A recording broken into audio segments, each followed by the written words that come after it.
This next section is finding equations of lines. We're going to be talking about parallel lines and perpendicular lines, horizontal and vertical lines. Let me just remind you real quick what slope-intercept form is. Slope-intercept form is y equals mx plus b.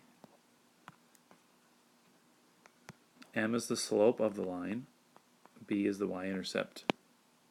Point slope form is y minus y sub 1 equals m times the difference of x and x sub 1. In this form, you would replace y sub 1 with the y value of one of your ordered pairs, x sub 1 with an x value of the same ordered pair, and m with the slope. There's also standard form, where all your coefficients are integers. Coefficient of x is positive, and your x and y terms are on one side of the equation and your constants on another. For two lines to be parallel, they have to have the same slope. So let's say that line 1 has a slope of 4, and then the second line also has a slope of 4. Let me make this more specific. Slope equals 4 for line L, slope is 4 for line M, therefore line M is parallel to line L. They have the same slope, they're parallel. If there are vertical lines, all vertical lines are parallel. Let's do an example. Find the equation for the line that passes through the point 0, 12 and is parallel to the line y equals 7x minus 15. Well, we're supposed to write an equation, and we already given the y-intercept. That's what this is, b. And we're given this slope. This slope is 7. A parallel slope will also be 7. Two lines are parallel if they have the same slope. So using y equals mx plus b, this problem is real simple. It's y equals 7x plus 12.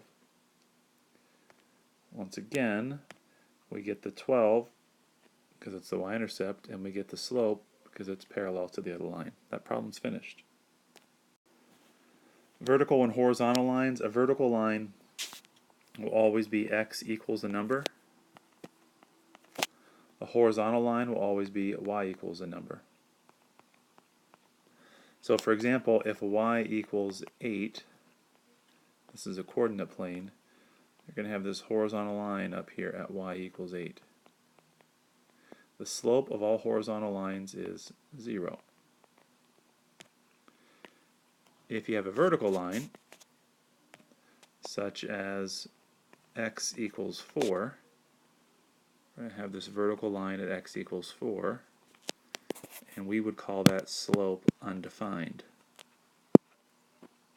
Vertical lines have an undefined slope. Perpendicular lines. Two lines are perpendicular if their slopes are negative reciprocals of each other. So as an example, let's say that line L has a slope of negative 2/3, and line N has a slope of positive 3/2. We would know that line L is perpendicular to line N. Perpendicular because these two fractions are reciprocals, means you flip them over. One of these is negative and one is positive. Therefore, they are perpendicular lines because their slopes are perpendicular. Pardon this text being impossible to read. I wrote the important things up above. The equation of the line y equals x over 4 plus 10. If a second line is perpendicular to that line and passes through the point 5, 0, what is the equation of the line in slope-intercept form?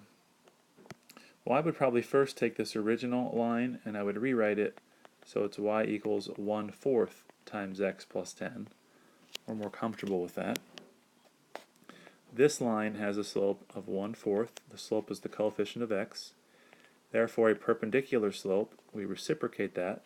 Reciprocal of 1/4 is 4. And we change the sign. So we're going to be using this slope for our line.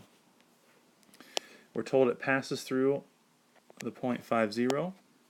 So I'm going to use point slope form, which is always valuable when you have a point and you have a slope, which we do. So I'm going to replace y1 with the y value of my ordered pair, 5, 0. I'm going to replace slope with negative 4, because that's the perpendicular slope. I'm going to replace x sub 1 with the x value of my ordered pair, which was 5, 0 once again. Now this is the equation of the line, but it's not in slope-intercept form. We need to get y by itself. Y minus 0 is y. If I distribute the negative 4, I'm going to get negative 4x plus 20. Therefore, the equation of my line is y equals negative 4x plus 20. It's in slope-intercept form, which is what we were supposed to do. So that's it. Y equals negative 4x plus 20. Please do exercises 178 to 182.